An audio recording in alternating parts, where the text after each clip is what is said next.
Hi, I'm Dana Bubp. Well, you guys probably know that by now because who's ever watching is probably my friend, but we're not going to talk about that. I'm going to show you how to make a sandwich when you're out in the wilderness. Now, you can't make sandwiches in town like you can make out in the wilderness.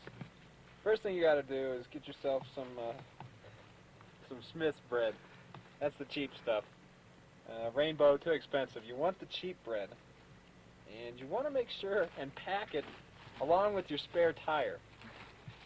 Now, you can see these first couple of pieces are still in pretty good shape. You don't want to use those. You want to go way to the back where the bread's good and mushed up, because this is the only way to make a sandwich. Now, those are pretty good. They could have been better, but we doing last minute's notice and stuff, so we were kind of hurting.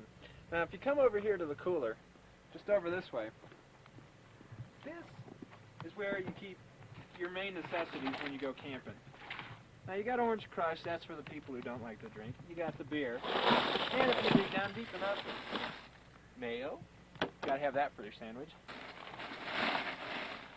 And of course, like you saw at the beginning of the video, Michelob's our sponsor, so we gotta put a plug in for them. Can of Michelob. And of course, Oscar Mayer, 98% fat free. It's only got 2% fat because if you're big like me, you don't need that extra fat. Something to remember. Now, go back over here to the preparation table.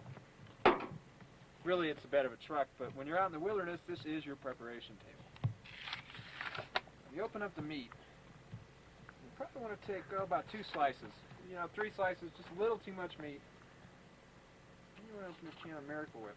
Now, the funny thing is, a lot of times you forget to do things like bring, knives and things like that. So that's what the finger comes in handy. You take your finger, just like a knife. Look, this works just like a knife. And just smush it all over your bread.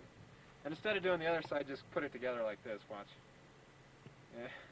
See now, watch, look. I'm going to have mayo on both sides of my sandwich. To get rid of the rest of the mayo off of your finger, you go like this. You put it in between the meat, and just it wipes off. It's kind of gross, but when you're in the wilderness, you just don't care. See, no napkin, so of course just wipe it off on your pants. And a cold beer, and voila. That's the way you make a sandwich when you're out in the wilderness. This is Dana Bubp for Gourmet in the Wilderness. Thanks, and come along next time when I show you how to make Swedish meatballs out in the wilderness.